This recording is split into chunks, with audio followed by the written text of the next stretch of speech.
Hi everyone, it's Christy from Green Eye Tarot, and today I am here to talk about tarot and poetry. So these are two things that I really love, and I've recently found a way to connect them in a way that's really meaningful, in a way that allows me to construct knowledge about tarot and the meanings of the cards. It's just a way for me to go deeper with my tarot practice and understanding of cards, and sort of really challenges my intuition. And I'll kind of tell you a little bit about what I mean by that. So I have lots of books on poetry. I love poetry. I love reading poetry. And so recently I pulled about three of them off my shelf.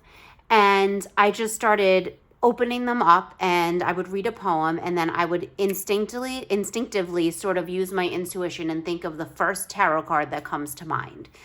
And so I really started to enjoy that practice of just sort of opening it up, reading the poem.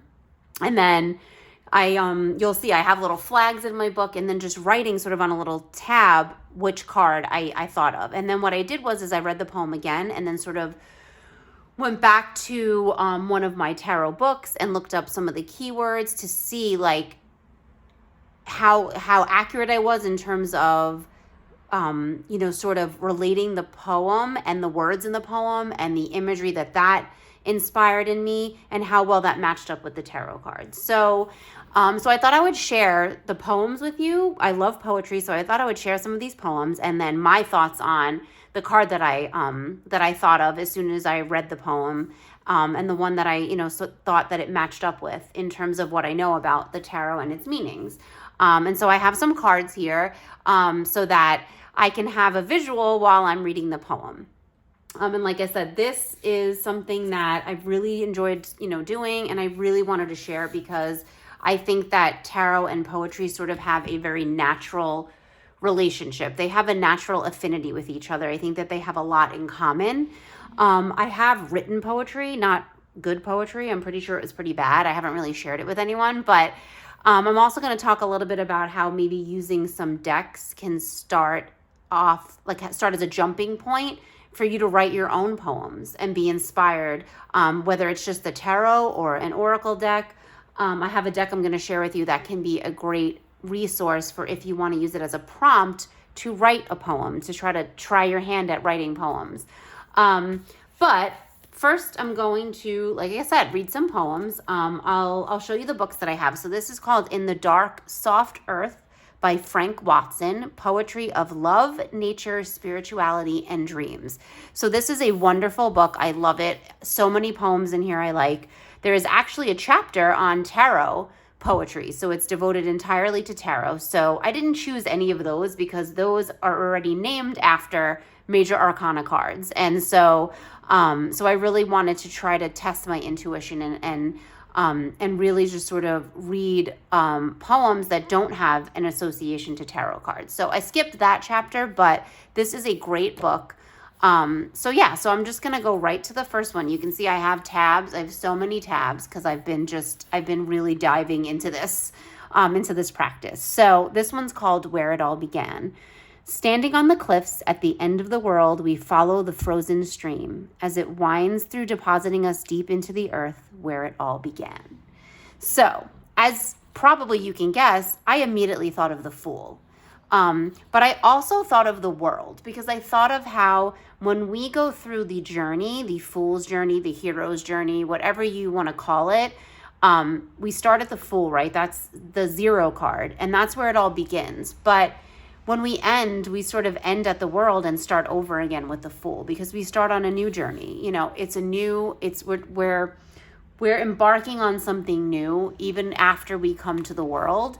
So it really made me think of the Fool and the world, but definitely, the Fool card. And this is the Terra Volatile. This is the very beautiful Terra Volatile. I've been using this deck quite a bit. It's been my deck of choice lately. So I have that out along with the Darkness of Light, another favorite of mine recently. But so where it all began, standing on the cliffs at the end of the world, we follow the frozen stream as it winds through, depositing us deep into the earth where it all began. So I just thought that was beautiful, and I immediately I opened up to this page. This is oddly enough the first one I opened up to, and it started with where it all began. So I definitely think that encapsulates the Fool. Just the very title sort of lends itself to that feeling of the Fool, where we begin.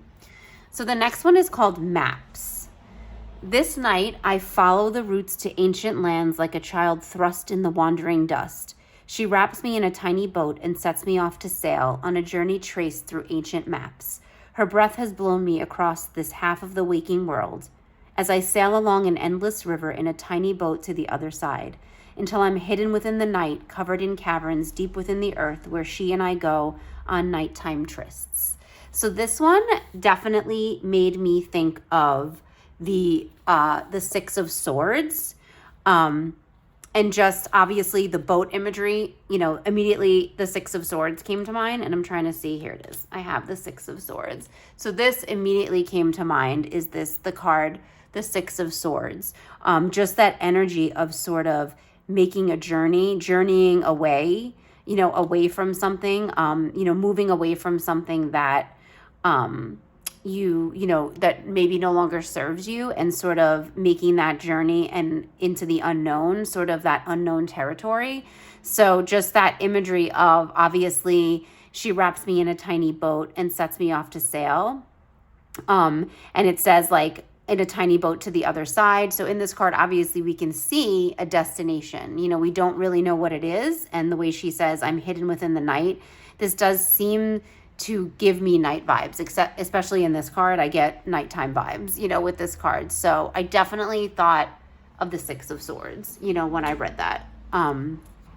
It definitely just gave me that imagery in my mind. I immediately thought of that. Okay, so somewhere, alone and free, poor as the wind, lifeless as the lilting tune of an Irish melody. So this one made me immediately think of the Five of Pentacles. And especially in this deck, this is obviously a Rider-Waite-Smith clone, very close to the original, but just that poor as the wind, because it made me think of that sort of wintry, cold, desolate, blustery. This card gives me those feelings. So poor as the wind, and of course that feeling of being destitute, lifeless as the lilting tune. It's sort of being apathetic, sort of being feeling sort of isolated and alone, and outside as an outsider. And I definitely got that. As soon as I read this, I thought of the Five of Pentacles. Okay, so next up, we have Blood and Bones. From another age of blood and bones now buried in the soft earth, I have lived 100 lives and will die 100 times more. So this one definitely made me think of death. But what I love about the Terra Volatile is there's a rebirth card. So I keep both of these in the deck, and I use death and rebirth because I think of death as a transformation and rebirth as always being a part of the death card. So I definitely thought of death, and then this sort of like coming out of the earth. So the way that this poem talks about having lived 100 lives and will die 100 times more, I think of death and rebirth. Like it sort of epitomizes this dichotomy of death and rebirth, and this energy in the death card. So I definitely, as soon as I read that one, Blood and Bones, I immediately thought of death. And like I said, the rebirth card. Okay, so this one is called Madman. And I want to make sure I didn't skip any, because I have so many. And I want to share them all with you because I'm so excited about them. This one's called Chains. One eye half awake, the other screams. Crying eyes, iron-beaten bones, blood-soaked chains. We strain to break their reign. So this one, Chains, made me immediately think of the Nine of Swords. That one eye half awake, it's sort of, it reminded me of the card of sort of nightmares, and that's what I think of. The Nine of Swords, sort of being trapped in this sort of nightmare. The crying eyes, the iron-beaten bones, just the sort of that very rock bottom sort of feeling that we get from the Nine and the Ten of Swords. But for me, because I thought of the bed and sleep, we always usually see a figure that's sort of half in bed. And this one has, have face in their hands, their anguish. It's that card of anguish, and this chains, definitely made me think of this card. I guess with chains, you could also think of the devil, but I don't really see the devil that way. Even though it's bondage and they're in chains, this one definitely sort of made me more think of that sort of anguished, sort of trapped in a nightmare type of feeling. So I chose the Nine of Swords for that one. So here we have the Madman, it's called. Roundabout and cast afar, a madman among the stars, sealed to fate, in love with hate, he screams in ancient scars. So this one definitely made me think of the moon. I just think of the moon as sort of that card of madness. Because how we think of like someone howling at the moon, and just that imagery. So this poem, Madman, really made me think of the moon and sort of that feeling of that shadow, that very shadowy feeling, just sort of the way it talks about sealed to fate, in love with hate, sort of grappling with those demons and those shadows and having to come to terms with and accept things and make connections, about why we do things. I definitely thought of the moon with that one, the poem called Madman. All right, so next we have steps. Pausing in that moment of light between the steps of now and imagination, I swim in the heartbeat of her words and hear the melody of another life. So this one definitely made me think of the Seven of Cups. I kind of like this one from the Darkness of Light. This imagery really sort of, I pulled this one out and I was like, this definitely is giving me the vibes of sort of daydreaming, that very daydreamy type of energy, pausing in that moment of light between the steps of now and imagination. It's definitely that card of daydreaming and the way the poem talks about and hear the melody of another life. So just sort of thinking about maybe thinking about the past, maybe thinking just about choices and options, and like again that very daydreamy sense. So when I read this one, I immediately thought of the Seven of Cups. All right. Let's see. Okay, this one's called Duet, and just by the title, you can probably guess which card. What is heaven without a taste of hell? The scene is set, the curtains drawn, it's time for our duet. It's easy to begin, but harder than sin to stay until the end. Woman of earth and mountains, clay and fire, I will stay through all the seasons. So this one, it's definitely sort of reminded me of the Lovers, and I have the Lovers here. I tried to put these in order so that I wouldn't have to flip through cards.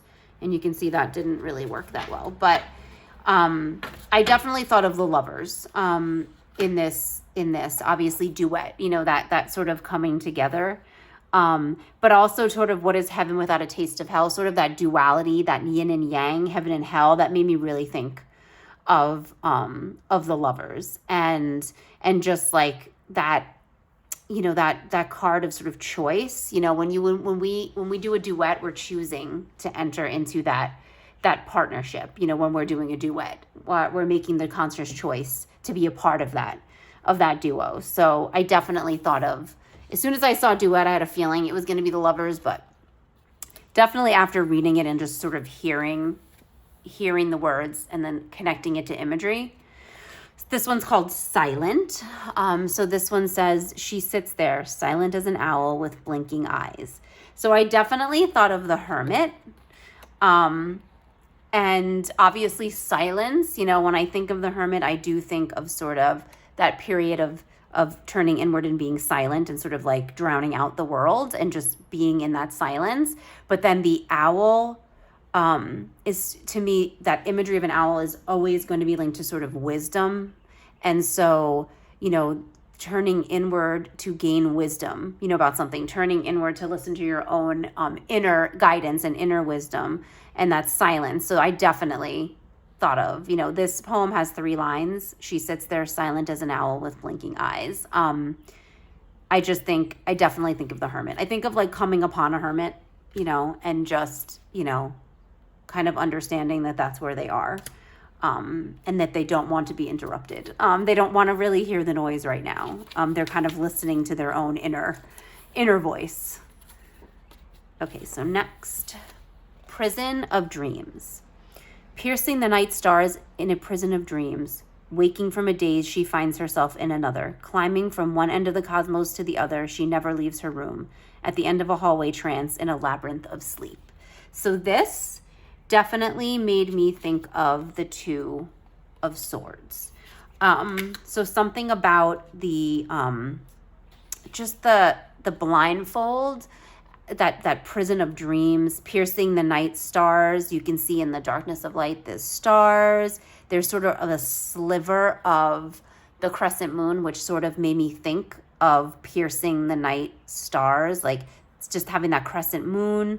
And it just, the imagery that it's evoking me is sort of like the going back and forth in your mind, like going between two choices or two paths, and they're crossed. You're at a crossroads, and the way it says climbing from one end of the cosmos to the other, she never leaves her room. Sort of she's trapped in her own thoughts and in her sort of like racing thoughts, and she's trying to sort of drown out that outside, noise. The Two of Swords, I always sort of go back to Kitchen Table Tarot and Melissa Sonova, how she says, shut up and let me think. And that's what I do think of this card, but I definitely, Prison of Dreams, just looking at it here, piercing the night stars in a prison of dreams, waking from a daze, she finds herself in another, climbing from one end of the cosmos to the other, she never leaves her room, at the end of a hallway trance in a labyrinth of sleep. So just sort of that being trapped in your own, with your own thoughts, definitely the Two of Swords for that one. That was like immediately where I went to when I read that. Okay, this one I really like. It's called The Phantom Sings. Dancing on the moor, the little creatures shaped like dwarves. I drink and drink some more amid the wild grass, the chilling sound of children yelling as they play. Who is he? Who is he? The phantom sings today. Drinking cider, sipping sweet, the spring delights of roses blowing, the scent of things undone. White beard, happy belly, cup of wine that dances as I sway. Who is he? Who is he? The phantom sings today. Little people marching through the woods, telling tales of long lost dead. Give me a mistress, give me a wife, in love with the sea, in love with the princess I pray. Who is he? Who is he? The phantom sings today. So this one definitely made me think of the Ten of Pentacles. So I just, when I read this and I immediately sort of thought of that legacy, that the sort of that ancestral link.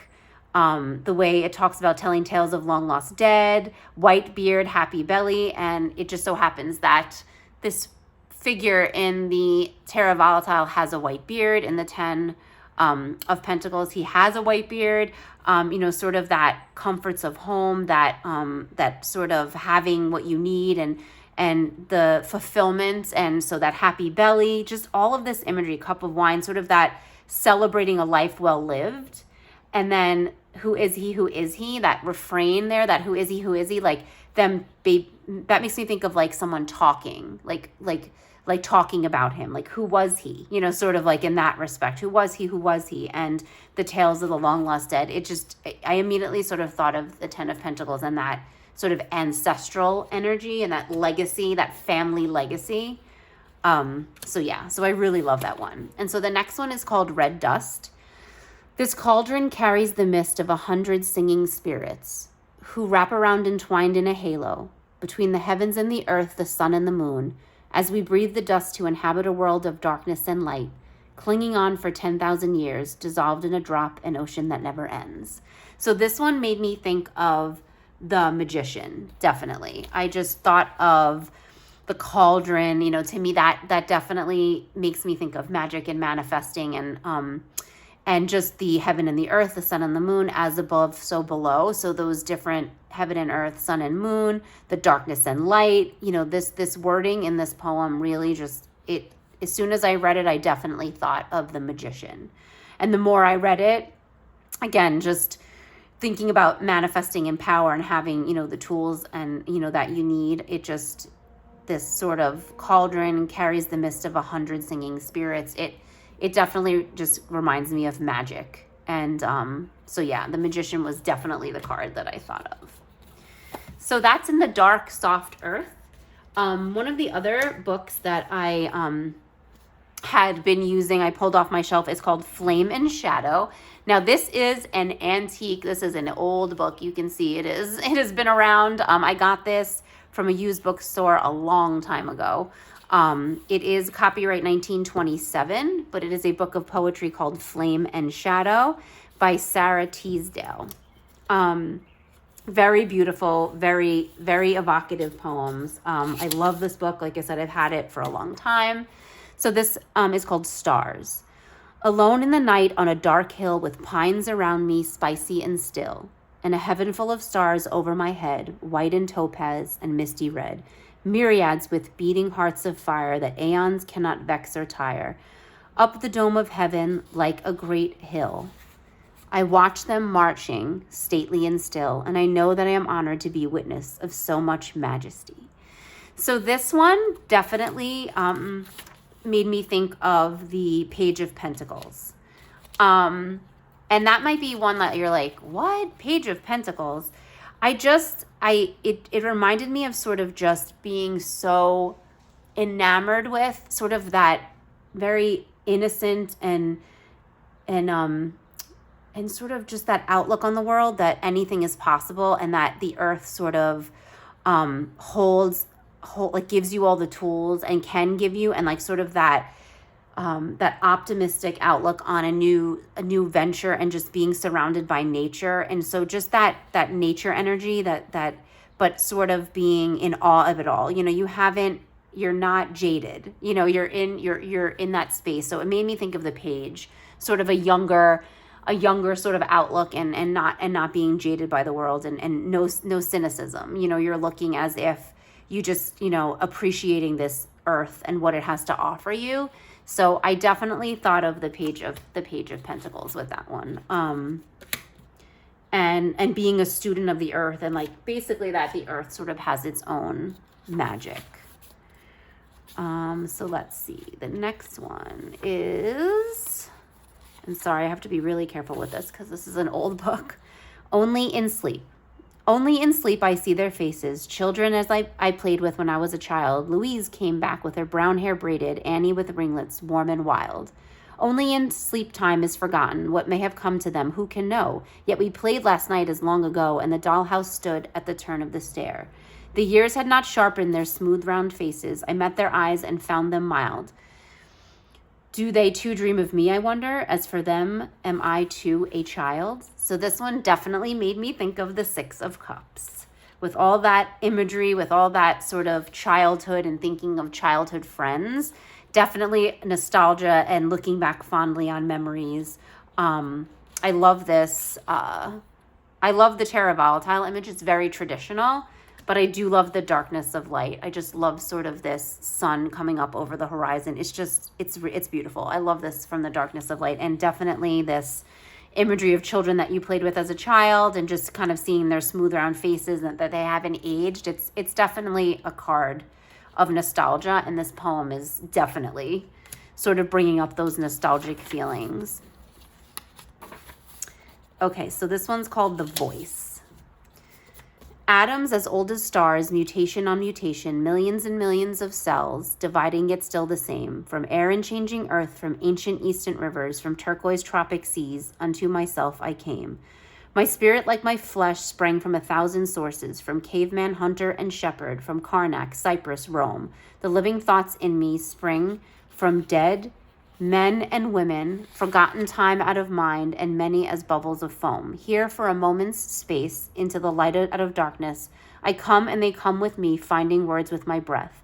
From the wisdom of many lifetimes, I hear them cry, forever seek for beauty, she only fights with man against death. So this one definitely, again, sort of gave me 10 of Pentacles vibe, that those ancestors speaking. And then maybe also the Six of Cups, like we were just talking about nostalgia, but also memory, the card of memory. But definitely sort of ancestor vibes, ancestors speaking, the way they talk about millions and millions of cells, it sprang from 1,000 sources. I can also see this sort of maybe the Empress, like very earthy, very ground, even death and rebirth I could see for this one. So there's a lot of meaning. That one I could do, but that one I definitely thought of ancestors first. So this one's called The Dreams of My Heart. The dreams of my heart and my mind pass, nothing stays with me long, but I have had from a child the deep solace of song. If that should ever leave me, let me find death and stay with things whose tunes are played out and forgotten like the rain of yesterday. So this one, I said the 5 of Cups, because to me this is sort of the feeling of being stuck in the past. So it's the dreams of my heart, nothing stays with me long, this deep solace of song. If that should ever leave me, let me find death and stay. So it's sort of being, to me, I read it as sort of being stuck in the past, and sort of not looking at what you have, but thinking about like your past and just not moving forward in this 5 of Cups energy. And that's sort of like what I got from this poem. I immediately sort of thought of that as being stuck in your past. And this one's called Arcturus. Arcturus brings the spring back as surely now as when he rose on eastern islands for Grecian girls and men. The twilight is as clear as blue, the star as shaken and as bright, and the same thought he gave to them he gives to me tonight. So this one brings the spring back. This one made me think of the star, oddly enough. Because the twilight is as clear as blue, the star as shaken as bright, and then also the spring back. Arcturus brings the spring back. It just reminded me of that feeling of renewal and hope. So whenever I think of hope, I usually think of the star card. So something about just that the star is shaken as bright, the twilight is clear as blue. This one really reminds me of sort of that twilight. The coloring on this one from the Terra Volatile, and here we have the darkness of light. So I don't know, something about the spring back. Arcturus brings the spring back as surely now as when. Sort of like that hope is there. Like, that it's there and that we shouldn't give up on it. Yeah, I definitely got star vibes from that one. All right, so the last one in here. In the end. All that could never be said, all that could never be done, wait for us at last somewhere back of the sun. All the heart broke to forego shall be ours without pain. We shall take them as lightly as girls pluck flowers after rain. And when they are ours in the end, perhaps after all, the skies will not open for us, nor heaven be there at our call. So this one definitely reminded me of the Judgment card. Sort of that reckoning, that energy of not really, kind of coming to terms with where you are. And definitely that sort of the language of nor heaven be there at our call, like the skies will not open for us. It's sort of like, having to accept what has been done and what we've done and what has been done to us, and that reckoning of making the choice to, move forward and just sort of come to terms with. So just that title in the end, it's so close to the world, the end of the major arcana, and it just something about it, all that could never be said, all that could never be done. So it's like sort of coming to terms with like what you didn't do or the things that you didn't do, and knowing that you're still worthy. And so, yeah, and all the heart broke to forego shall be ours without pain. So it's sort of moving past that pain and then that making the choice. So I definitely thought of the Judgment card when I read that one. So that is Flame and Shadow by Sarah Teasdale. And so there's one more book. I don't want this video to be like ridiculously long, but Mary Oliver is one of my favorite poets of all time. So I definitely wanted to include it in this video because I love her work. So this one is called Storage. When I moved from one house to another, there were many things I had no room for. What does one do? I rented a storage space and filled it years past. Occasionally I went there and looked in, but nothing happened, not a single twinge of the heart. As I grew older, the things I cared for cared about grew fewer, but were more important. So one day I undid the lock and called the trash man. He took everything. I felt like the little donkey when his burden is finally lifted. Things, burn them, make a beautiful fire, more room in your heart for love for the trees, for the birds who own nothing, the reason they can fly. So this one made me think of the Ten of Wands and also the Eight of Cups. So I kind of thought of both of these in this instance because of the language of sort of things that you're carrying around. So sort of this burden, this being overwhelmed, being burnt out, by burdens and things that you're carrying that you may no longer need. And then the Eight of Cups of sort of acknowledging that, like the trash man came, right? I called the trash man and he came and he took everything. And I felt like the little donkey when his burden is finally lifted. So just walking away from things that no longer serve you, this trash, these excess things that you don't need. This is one of my favorite poems. I mean, I love her, but just because of the things I've been going through, the things I've been analyzing in my life about having things and getting rid of things and not accumulating more things and the things and the value we put on things. So this one really resonates with me, but I definitely thought of the Ten of Wands and the Eight of Cups, just as like lifting that burden and getting rid of things that are really holding you down. So yeah, I chose the Eight of Cups and the Ten of Wands for that one. Okay, more Mary Oliver. This one's called Loneliness. I too have known loneliness. I too have known what it is to feel misunderstood, rejected, and suddenly not at all beautiful. Oh, Mother Earth, your comfort is great. Your arms never withhold. It has saved my life to know this. Your rivers flowing, your roses opening in the morning. Oh, motions of tenderness. So I immediately thought of the Empress for this one because of just obviously the nod to Mother Earth, the tenderness, sort of being enfolded in the arms of the comfort and just knowing, that is there, the comfort that you get from sort of that mothering energy, that Mother Earth, that just that comforting energy, that nurturing energy. So I definitely thought of the Empress when I read that. This one's called The Storm. Now through the white orchard my little dog romps, breaking the new snow with wild feet. Running here, running there, excited. Hardly able to stop, he leaps, he spins, until the white snow is written upon in large, exuberant letters, a long sentence expressing the pleasures of the body in this world. Oh, I could not have said it better myself. So this one makes me think of the Nine of Pentacles, the Nine of Coins in the darkness of light. And it also kind of gives me Page of Wands, a little bit of Page of Wands energy too, but the Nine of Pentacles, sort of the way this little dog is so happy, just simply running through the snow, breaking, making those little footsteps and running here and there, and he leaps and he spins and he's just so happy and I feel like it gives me Nine of Pentacles, just sort of appreciating what you have.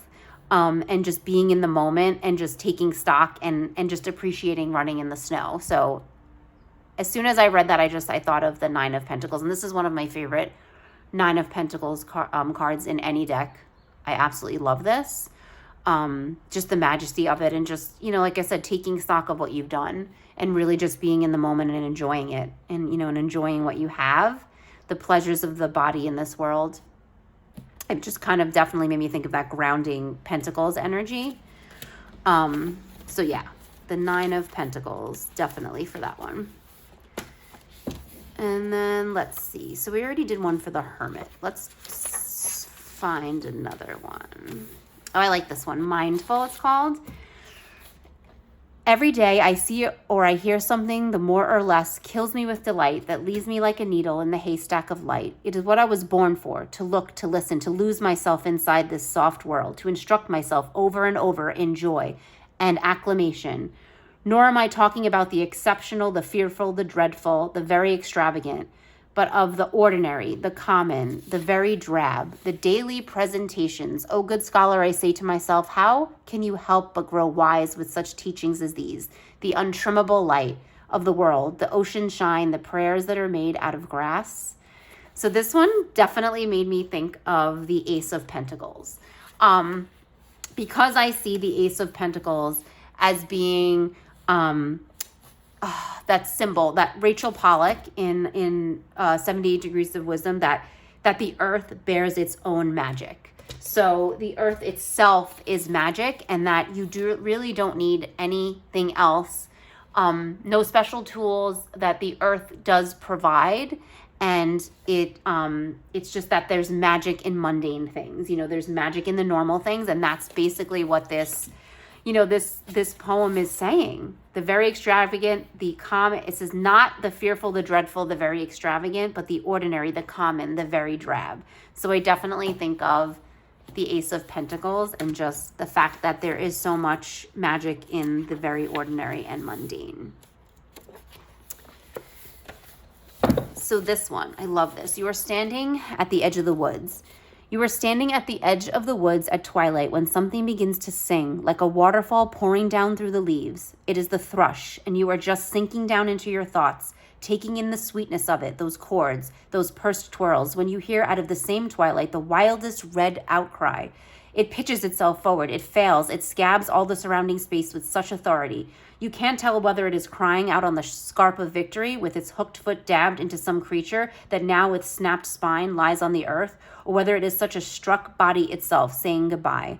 The thrush is silent then, or perhaps has flown away. The dark grows darker. The moon in its shining white blouse rises, and whatever that wild cry was, it will always remain a mystery. You have to go home now and live with, sometimes with the ease of music and sometimes in silence for the rest of your life.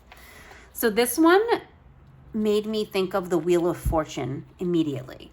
And I think it's because sort of that up and down, sort of the unknown, that feeling of fate, like you may not be meant to know. And that just that idea, like you can't tell whether it's crying out on the scarp of victory. So sometimes you're at the top and victorious and you're at the top of the wheel.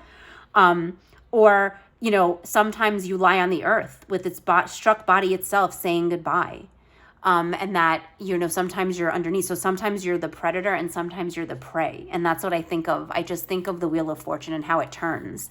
And then I love how this poem says that it will always remain a mystery and that you have to go home and live with it. And that the moon has now, risen.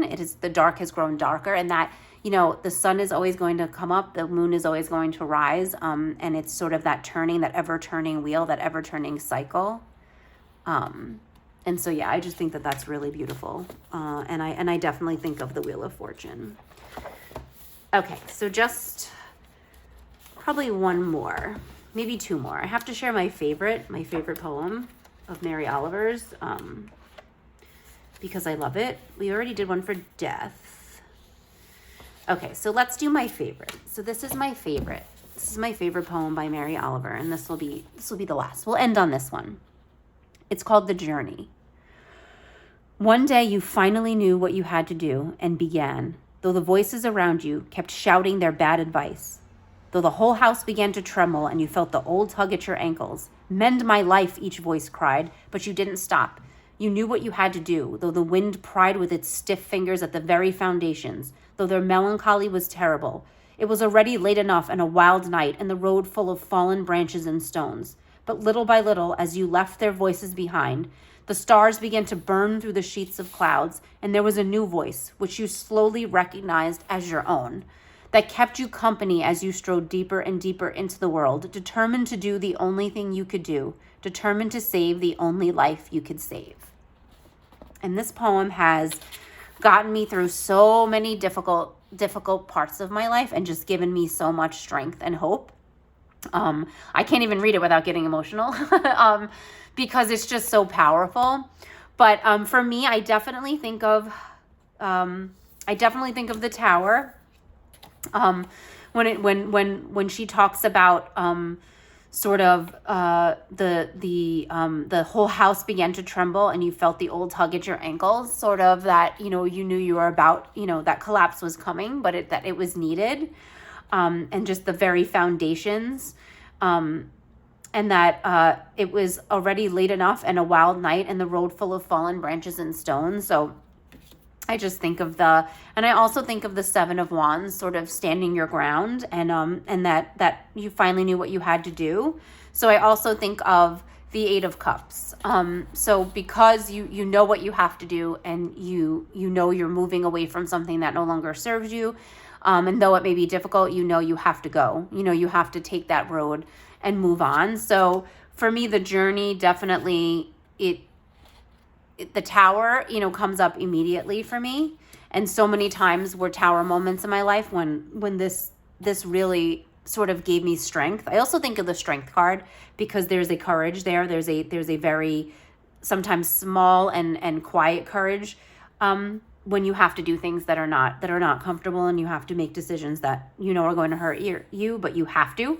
And you recognize that as you strode deeper and deeper into the world, which makes me definitely think of the Eight of Cups, that, striding deeper and deeper, that you were determined to do the only thing you can do, and that's the only life you can save. That's standing your ground with the Seven of Wands. So that poem is just absolutely beautiful. Mary Oliver is a treasure. I absolutely adore her. So those are the poems that I have been really loving and just reading and coming up with, my camera, coming up with, cards that match up to those feelings I get from those poems. It's just been really wonderful. The other thing that I've been doing sort of around poetry is using this book, which is called Fortunate Tarot Poetry. It's by Kim Rashidi.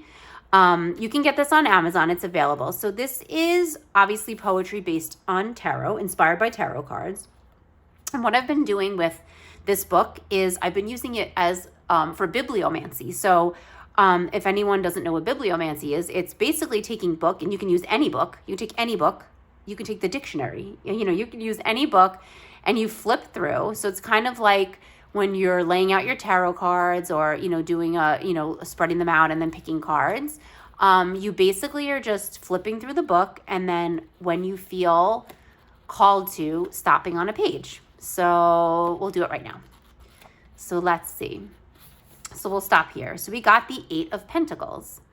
Thank yourself for working on you, for cultivating your skills and your knowledge too. Mastery over yourself strings along the want to improve and learn, the skill with the most return.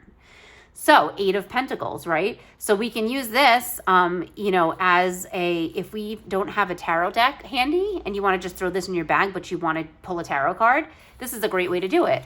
And you can mark the pages like with a bookmark.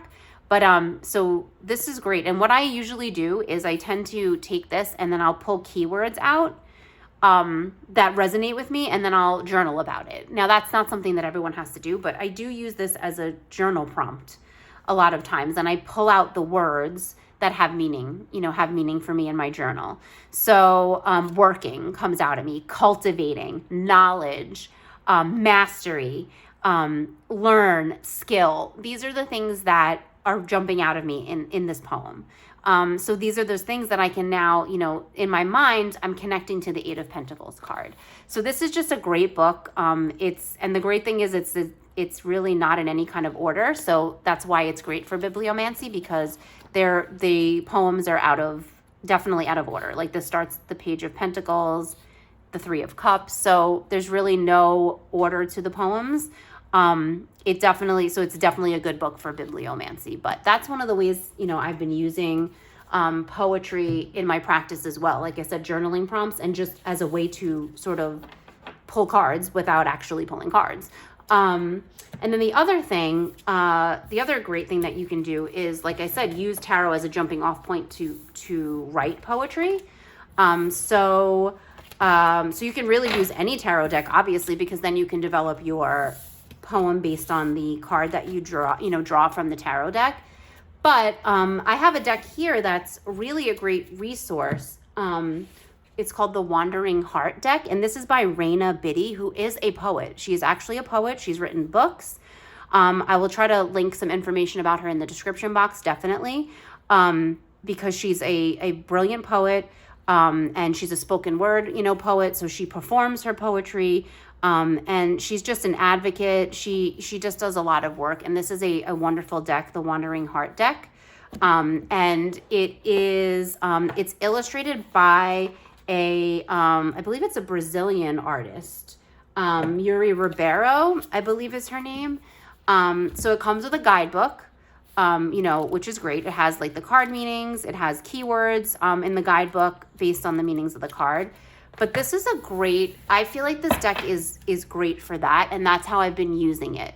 So I've been I could pull a card and then develop a poem or even a journal page. It doesn't have to be a poem, but I feel like this is a wonderful deck for prompting poems. And so like this one says, I am. Fertility. And some of these things may be challenging for you. Some of these concepts may be challenging. I know fertility is a very big challenge for me. So that might be a way to sort of heal through the poetry you write. Sacrifice. I'm sorry, there's a helicopter going by. Out of sight. Solitude. Silver lining. Blessings in disguise. These are all great prompts. Autopilot.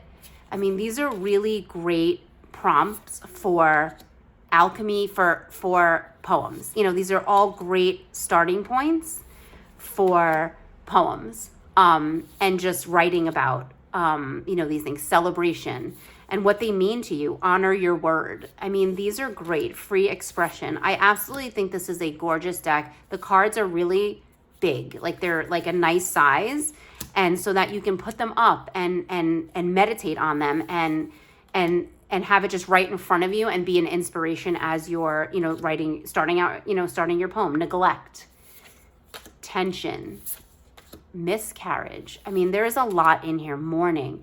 There's a lot of really deep, deep topics, shelter, and like feelings and things that, you may be a great jumping off point for just healing through writing. And like I said, poetry or journal entries or whatever, you're called to do. But I really like this for poetry. I'm definitely using that in that respect. And it's a great deck. So we'll do a little mini flip through, but it's called the Wandering Heart deck. It's really nice. Like I said, the cards are nice and big. They're a little bigger than oracle size because they're great for like sort of, like I said, meditating on. So that's the Wandering Heart deck. Raina Biddy, she is a poet, and she writes some very beautiful, very powerful, very self-affirming poetry with a focus on self-love. So that's the Wandering Heart deck. It's a great tool for poetry. So thank you so much for being here. I know it was a bit rambly. I really enjoyed sharing that poetry with you. I hope you enjoyed sort of hearing it and the connections to the cards. I would love to, make this a regular practice and really include members of the community to kind of bring their own poems into it. I have so much more poetry I could bring out. Again, I feel like this would be a great live sort of activity where, we can get together as a community and read poems and then connect the cards and talk about the meanings and really dialogue about why we think, we chose those poems and why we think they connect to the cards. So if that's something that you would be interested in, please let me know because I always want to hear. But I really look forward to bringing you more content like this, just going deeper with my tarot practice and deeper with tarot in general. And I hope you have a beautiful day, and I will see you in the next video. Bye!